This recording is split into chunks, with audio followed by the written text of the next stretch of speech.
حسن العطاس الحبيب عبد الرحمن محمد المشهور الحبيب علي بن أحمد الحبسي السيد علوي بن عباس المالك الحسني والحبيب عبد الله بن عمر الشاطري وأولاده الحبيب محمد المهدي والحبيب أبو بكر والحبيب حسن بن سالم وحبيب عبد القادر بن أحمد بالفقيه ولد الحبيب عبد الله بن عبد القادر بن الفقيه وإخوانه الحبيب محمد بن حسين بعبور ولد الحبيب علي بن محمد حسين بعبور وإخوانه جدنا الحبيب البركة عبد الرحمن بن عبد الله الحبشي وأولاد الحبيب محمد شوقي الحبيب عمر الحبيب عبد الله ثم إلى روح صاحب الكتاب العلامة المحدث أبو ياسين محمد بن علوي المالكي الحسني وإلى روح صاحب المجلس الأستاذ الداعي إلى الله الحبيب أحمد بن عبد الله الحبشي وإلى أرواح العلماء العاملين وأولياء الصالحين من صلى في هذا المسجد وتصدق إلى هذا المسجد أن الله يغفر له ويرحمه ويسلم الجنة برحمته ويجعل أهل بركاتهم وأسرارهم وأنوارهم وعلوهم في الآخرة إلى حضرة النبي محمد صلى الله عليه وسلم سر الفاتحة.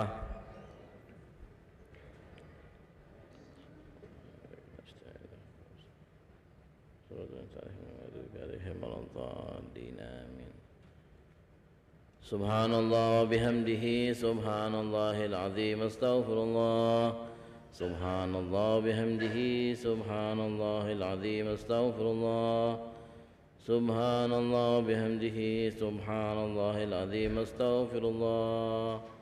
أعوذ بالله من الشيطان الرجيم بسم الله الرحمن الرحيم الحمد لله رب العالمين اللهم صل وسلم على سيدنا محمد وعلى آل سيدنا محمد اللهم أرنا الحق حقا وارزقنا اتباعه وأرنا الباطل باطلا وارزقنا اجتنابه ولا تجعله مشتبها علينا فنتبع الهوى ربنا لا تزغ قلوبنا بعد إذ هديتنا وهب لنا من لدنك رحمة إنك أنت الوهاب. معاشر الحاضرين وكافة المستمعين والمستمعات السلام عليكم ورحمة الله وبركاته.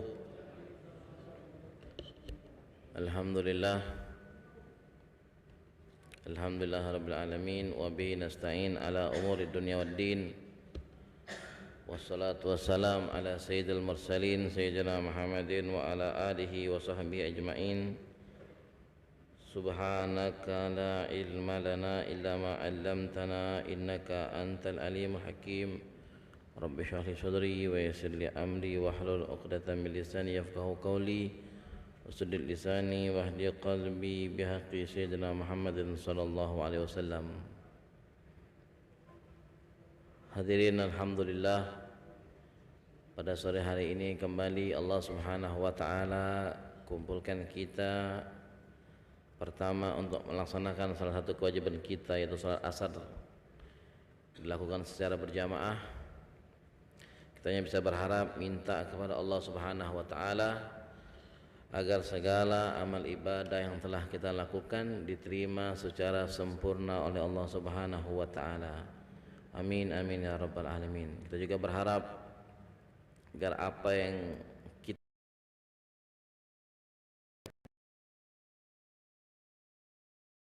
oleh Allah Subhanahu wa taala, kalau ada di antara kita yang sakit, keluarga kita yang sakit, diangkat penyakitnya oleh Allah Subhanahu wa taala. Kalau ada pun di antara kita yang terlilit utang, Allah Ta'ala mudahkan kita untuk melunasi utang kita. Amin, amin ya rabbal alamin. Salawat serta salam marilah kita hadiahkan buat baginda Nabi Muhammad sallallahu alaihi wasallam beserta keluarga, sahabat, tabi'in, tabi'ut tabi'in serta pengikut Nabi Muhammad sampai hari kiamat kelak. Hadirin, kita masih dalam pembahasan atau dari kitab Khosais Ummah Muhammadiyah yang menyebutkan tentang keistimewaan umat Nabi Muhammad, masih dalam pembahasan tentang bangun malam. Terakhir kemarin dijelaskan bahwa orang yang rutin bangun malam dia akan memasuki kamar-kamar yang ada di dalam surganya Allah Subhanahu wa taala. Nah, itu katanya di antaranya kamar-kamar tersebut disediakan buat siapa? Buat orang yang katanya baik dalam tutur katanya. Kalau ngomongnya baik-baik, ngomongnya bagus, Itu yang pertama. Kedua, wong yang demen nunjuk makan, sedekah makanan, memberi makan kepada orang-orang yang kesulitan, yang membutuhkan. Lalu katanya ketiga, buat orang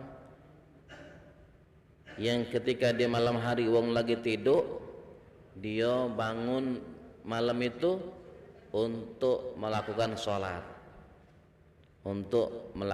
atau kita biasa sebut sholat qiyamul lail, atau wong mungkin lebih kenal lagi dengan wong nyebutnya sholat tahajud di malam hari tersebut.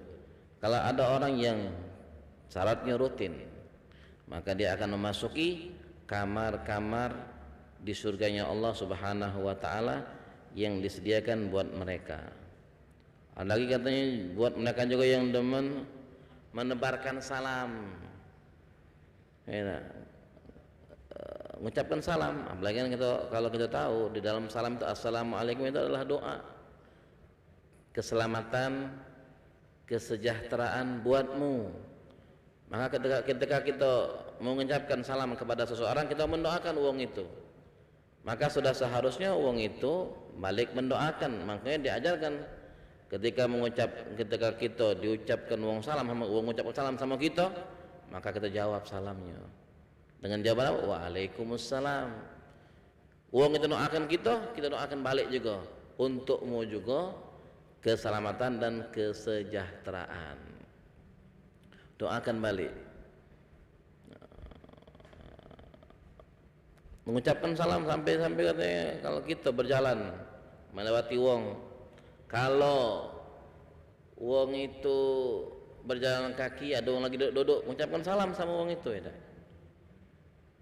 Mengucapkan salam sama wong yang lagi duduk tuh. Assalamualaikum. Wong dulu mungkin banyak mempraktekkan itu. Wong dulu jarang naik kendaraan, banyak jalan kaki. Ini anak ke-16 wong dulu jalan kaki dari Subang Uluhan, anak ke-16 jalan kaki dia. Muter naik Pucuk Ampera, sampailah ke Pasar 16, sampailah ke seberang Ilir. Wong. Nah, kalau dia bertemu sama wong di pinggir jalan duduk itu, mengucapkan salam mereka. Assalamualaikum. Wong dulu ya. Sekarang ini ada wong mengucapkan salam malahan dimainkannya oleh wong yang duduk deh. Diolok-oloknya, diejek-ejeknya, tidak boleh. Ya, timbul juga akhirnya yang nak mengucapkan salamnya bingung juga. Adalah daripada kayak diolok-oloknya, diejek-ejeknya, sudahlah dah. Masalah mengucapkan salam, nah, lama-lama kayak hilang ajaran seperti itu. Ya. Malah itu sudah dianjurkan seperti itu. Kalau wong naik kendaraan, mengucapkan salam sama wong yang berjalan. Dia naik kendaraan, mengucapkan salam sama wong jalan. Maka katanya saking hebatnya ada wong dia naik kendaraan, tiba-tiba wong yang naik kendaraan kebetulan ngebut, tiba-tiba pas dia lagi lewat ada wong yang berjalan tuh mengucapkan salam sama dia. Assalamualaikum kata dia. Wong ini kan ngebut, kalau pikir kita kan jawabnya Waalaikumsalam. Tapi wong ini mikir, ya Allah, wong itu mengucapkan salam. Ya, apalagi salam tadi isinya doa. Dan kita pun mungkin perlu tahu, mengucapkan salam itu hukumnya sunnah, tapi jawabnya wajib. Ya, jawabnya wajib. Akhirnya berhenti wong tadi itu, langsung putar balik dia. Putar balik, namanya wong yang mengucapkan salamnya. Waalaikumsalam. Terkejut juga wong tadi, tahan muter balik. Ya, tahan muter balik. Nah, tadi kewajiban untuk dia dan tidak do asal-asalan jawabnya. Tidak do asal-asalan. Sampai kita pun, nah itu untuk ini ya kan. Kalau kita membahas masalah salam, masuk rumah mengucapkan salam dan lain sebagainya. Mungkin sekarang kan jarang sudah masuk rumah mengucapkan salam juga, jarang. Masuk baik nyolong kita. Pintu terbuka masuk baik sudah. Sebenarnya kan setiap masuk rumah mengucapkan salam. Doa bagi penghuni itu yang ada di rumah itu. Kita mendoakan yang ada di rumah itu dengan ucapan salam tadi itu. Assalamualaikum. Apalagi kalau kita bertamu sama wong, datang ke rumah wong, diajarkan gitu. Kita punya etika, punya tata cara. Ngetok rumah wong sambil mengucap salam, ngetok rumah wong sampai. Ketok dulu, tok tok tok. Assalamualaikum. diam ke dulu. Di dalam kitab adab, etika diajarkan seperti itu. Ketok lu, tok tok tok, assalamualaikum. Tunggu ke dulu. Sudah, juga lagi kata jawaban, ketok lagi, tok tok tok, assalamualaikum. Kata lagi juga, ketok lagi, tok tok tok, assalamualaikum. Kalau sampai 3 kali kata sautan, ini ngemek etikanya, adabnya. Kalau kata sautan, balik gitu. Balik sudah. Tak perlu nunggu, tapi itu mungkin zaman dulu. Mainnya kan mudah. Kalau nak ke rumah si Fulan, ngepon dulu. Ada di rumah tak? Aduh, aku nak ke rumah sekarang. Sudah, tunggu sudah. Sampai depan rumah, mungkin tak ada ngetok lagi, tak ngepon. Aku ada depan rumah. Buka pintu yang di rumah dah. Sudah, mainnya hari. Tapi paling tak kan, yuk, ajarkan juga budak-budak kecil yang kalau keluar dari rumah main, balik, salam, assalamualaikum. Mengucapkan salam sama yang di rumah, biar salam itu tidak hilang dari kita. Apalagi isi salam itu adalah doa. Tadi pertama buat mereka yang ngomongnya selalu yang baik-baik, galak ngenjuk makan. Ketika wong lagi tidur di malam hari, dia sholat malam, lalu dia juga tadi suka menebarkan salam. Terakhir buat orang yang selalu menyambung tali silaturahmi kepada keluarga-keluarganya, maka orang-orang tersebut akan masuk ke dalam kamar-kamar yang ada di surganya Allah Subhanahu wa taala. Ada beberapa hal tadi itu. Lalu ada hadis warawa Ibnu Hibban rawa ghairuh an Abi Hurairah radhiyallahu anhu qala qultu ya Rasulullah inni idza ra'aituka tabat nafsi wa qarrat aini ambi'ni an kulli syai' faqala kullu syai'in khuliqa minal ma' faqultu akhbirni bi syai'in idza amiltu bih dakhaltul jannah faqala sallallahu alaihi wasallam at'imit ta'am wa absis salam wa silil arham wa qum bil lail wan nasu niyam tadkhulul jannata bisalam. Ada riwayat hadis dari Sayyidina Abu Hurairah. Beliau berkata,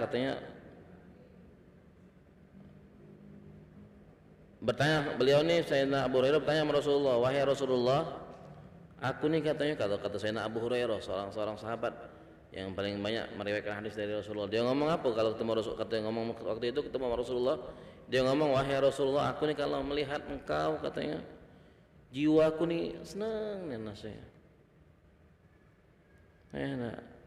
gembira, bahagia kan kalau jenguk engkau wahai Rasulullah.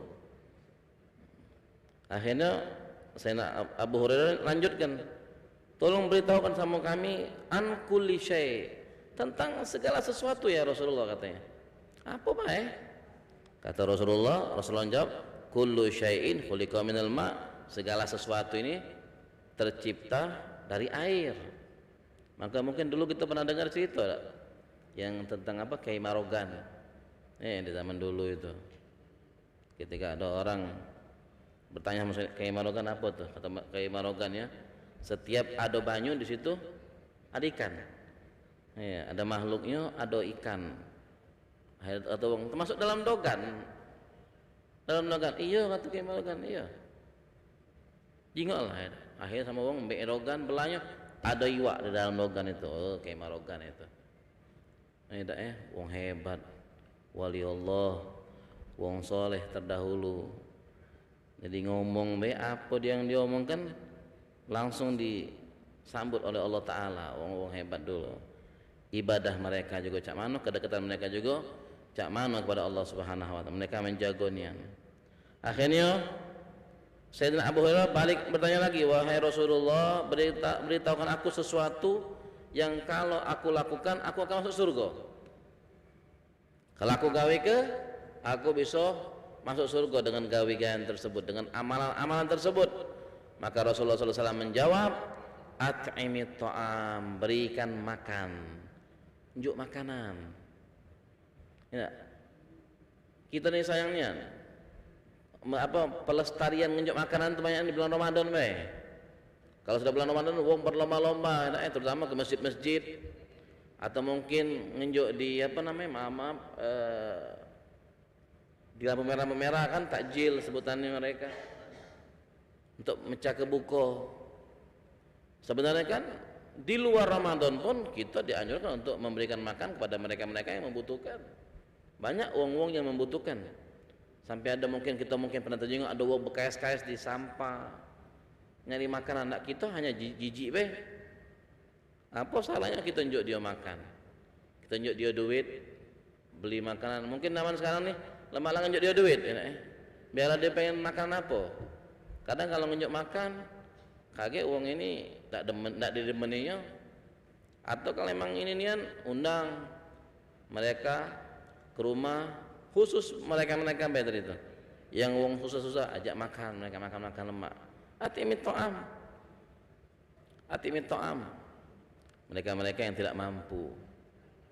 Nah, kalau di KIN biasanya nih 10 Muharram lagi nih uang rami pas 10 Muharram baru rami sayang sama budak yatim. Di luar 10 Muharram lewat cak tak kenal bae.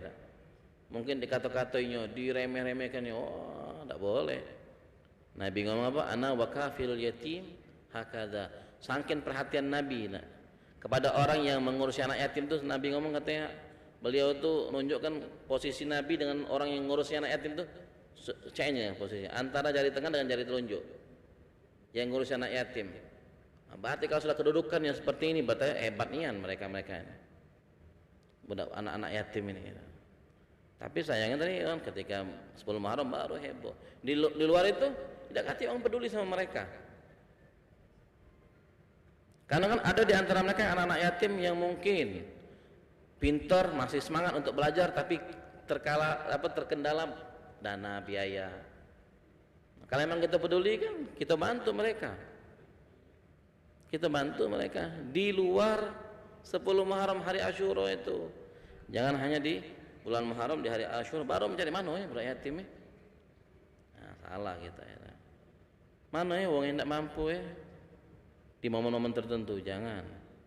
Ya, sebenarnya kapan baik, di bulan apa baik, waktunya kapan baik, terutama di bulan-bulan mulia seperti bulan Muharram, bulan Ramadan kita lebih-lebih lagi.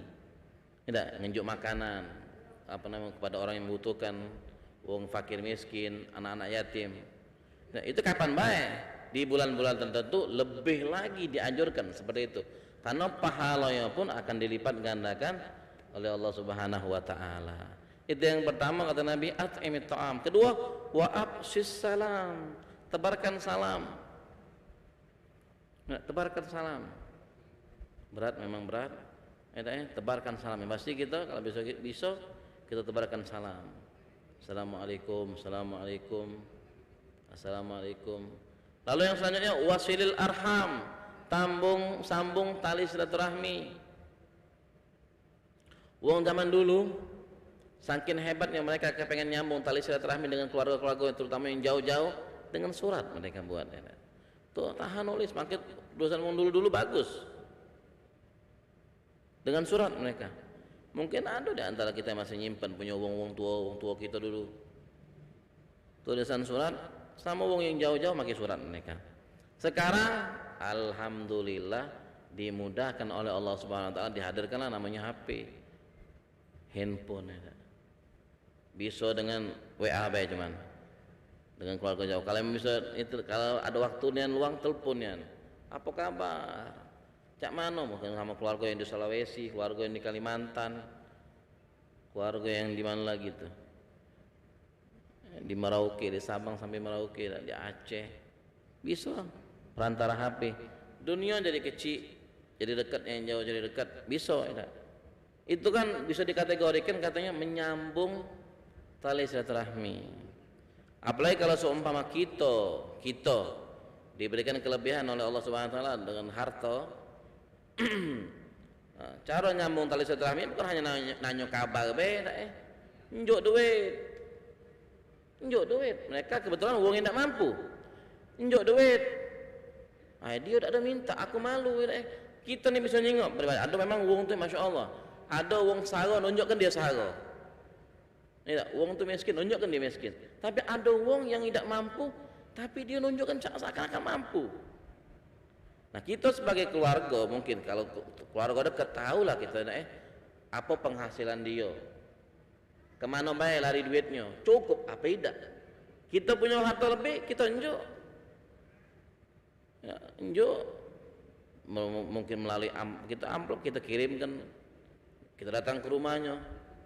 Ini apa namanya kadang-kadang orang kalau sudah kaya banyak duit dia nih malu apa namanya tuh apa gengsi nak datangnya yang butuh dia datang ke aku ngomong dia sama aku keluarganya aku nih apa salahnya kalau ngomong. Nah sebenarnya kan kebalikannya, kita yang ngerasa ada lebih nih datang ke mereka datang ke rumah mereka oh bangga kalau ada keluarga yang tidak mampu datang oleh keluarga yang kaya datang ke rumah dia, oh senang bukan main jadi cerita dia sesama keluarga, woi si Fulan itu ke rumah aku kemarin tuh, woi ke rumah kau, jadi bahan kelakar mereka nunjuk duit pula, wah nama senang bukan main dia nama senang bukan main. Yang terbaliknya wong sekarang ini biasanya baik bukan sama keluarga, dia punya harta yang banyak berlimpah berlebihan, tapi baiknya bukan sama keluarga sama orang lain yang dekati hubungan keluarga sama dia, keluarganya tidak diperhatikannya. Wallahu alam apa niatnya ya. Kalau kita nak ambil husnuzan mungkin nak nyari pahala, tapi sebenarnya nak ngambil pahala yang lebih besar sama keluarga dulu. Memang resikonya kalau sama keluarga ini kalau ngomong mau kasih, kalau keluarga bendengan mungkin mau kasih itu sudah hebat sudah, karena kadang katanya pengalaman cerita orang yang ngenjuk itu dikatanya jengoknya alang sedikit, oh njuk 500 ribu bukan 500 rupiah, pas buka alang sedikit 500, kau tuh banyak duit kau tuh mau katanya pula. Nah itu cobaan sebenarnya, disitulah pahalanya lebih besar. Makanya kalau ngenjuk keluarga lebih besar pahalanya tadi.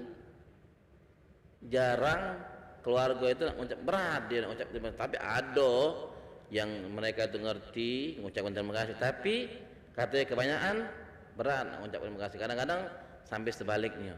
Tapi kalau orang lain itu wah orang lain dipuji-puji sampai terbang ke langit mungkin kita ngenjuk tak seberapa mungkin 100 ribu, tapi puji-pujinya kita demen itu deh tuh. Hati-hati kita kalau sampai gitu ketika ngenjuk orang lain bukan keluarga kita dipuji-puji akhirnya ngerasa oh aku memang hebat wah hati-hati kita ya. Jadi hilang pahala kita.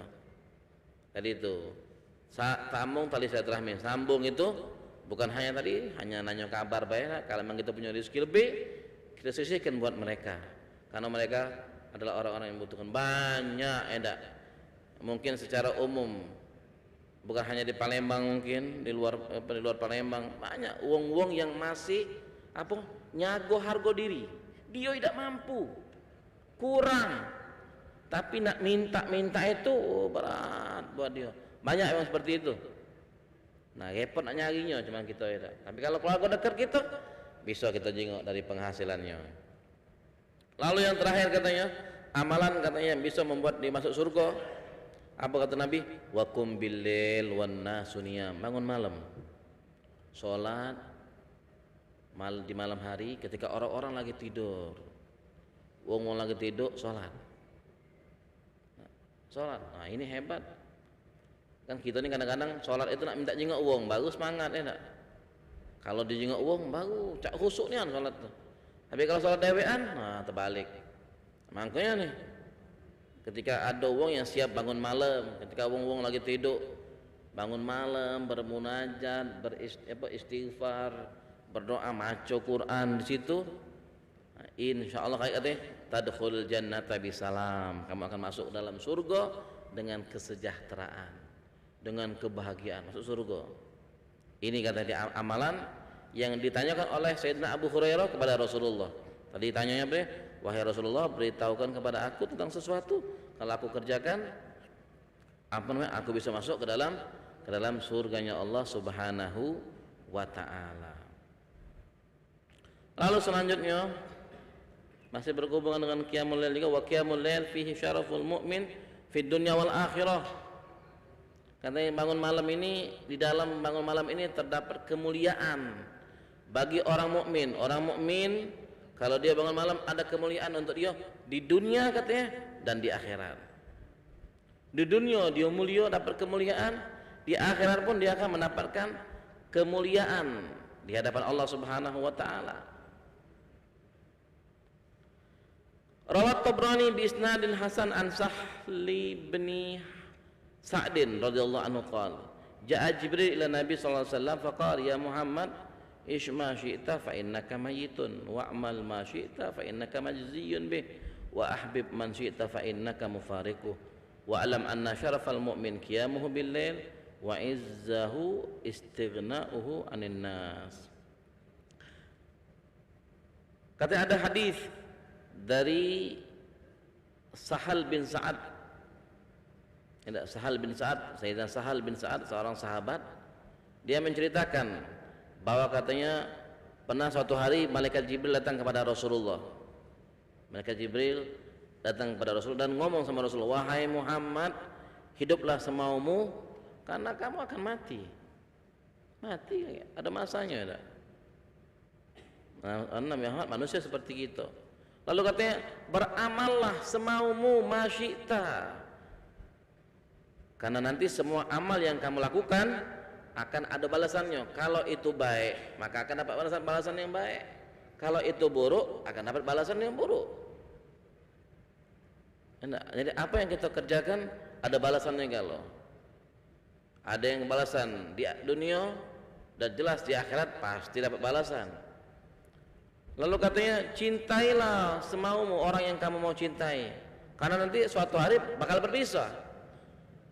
Siapapun yang kita cinta sama kita.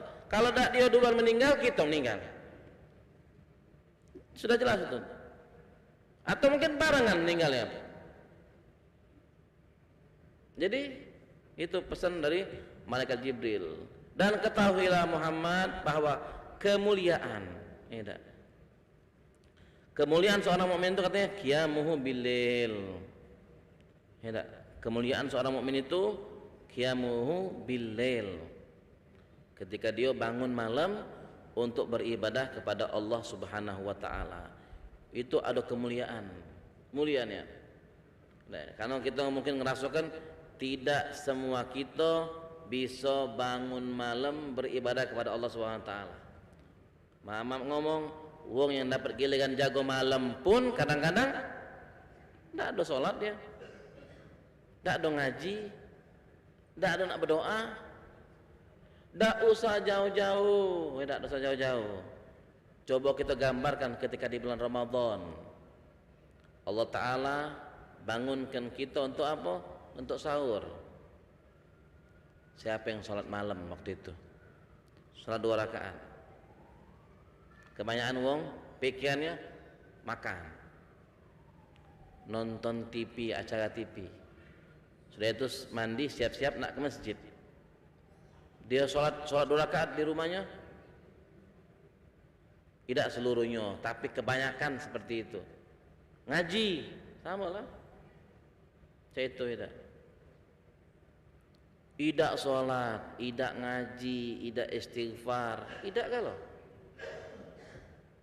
Nah, itu asik makan sambil nonton TV acara subuh hari itu ya. Acara subuh kan waktu sahur itu kan banyak acara. Ada yang berupa film, ada yang isi ceramah ketika bulan Ramadan. Nah, itu jelas itu sudah. Tidak usah nunggu di luar Ramadan. Di luar Ramadan saro gitu. Hanya orang-orang pilihan yang dibangunkan oleh Allah Subhanahu wa taala untuk bisa bangun malam beribadah kepada Allah Taala di bulan Ramadan, baik kita jelas-jelas sudah. Makanya itu adalah suatu kemuliaan yang diberikan Allah Ta'ala untuk mereka orang-orang mukmin katanya. Lalu katanya wa'izzahu, dan ketahuilah wahai Muhammad katanya martabat kehormatan seorang mukmin itu apa katanya? Istighna'uhu 'anil nas, ketika dia tidak butuh sama manusia. Tidak butuh. Maksud tidak butuh ini, tidak butuh cik maksudnya itu. Dia tidak ada bergantung sama manusia. Dia tuh ngerasa dirinya punya Allah. Tidak, dia punya Allah. Jangan ngadu sama manusia terus lupa dia punya Allah yang bisa ngerakkan hati manusia itu. Nah, uang ini kalau hati tidak bergerak, tidak ngerakkan hati uang ini, siapa yang bisa ngerakkan? Allah.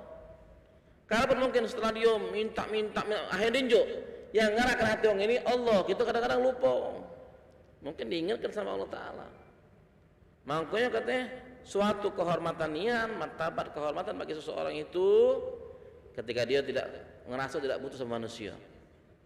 Tidak butuh sama manusia. Dia hanya tahu semua itu Allah kalau. Biar tidak lupa. Oh, banyak kan kadang lupa.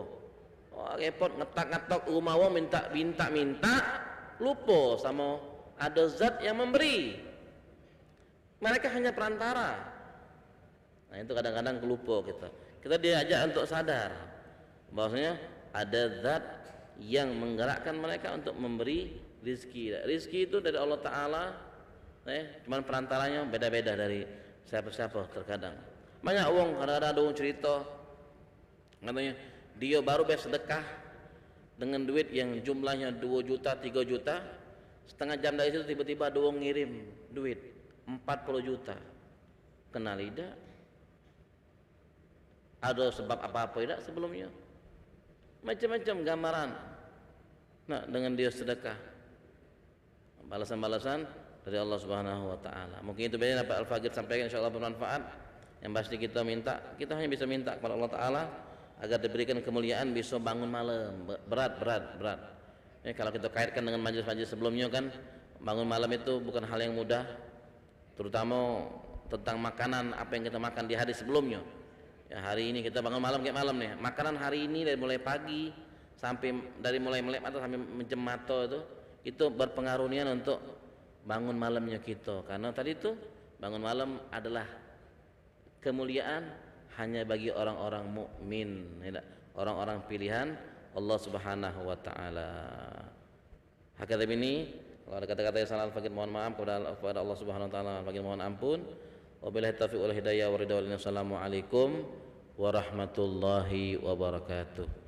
A'udzu billahi minasyaitonir rajim. Bismillahirrahmanirrahim. Alhamdulillahirabbil alamin. Allahumma shalli wa sallim ala sayyidina Muhammadin wa ala ali sayyidina Muhammad.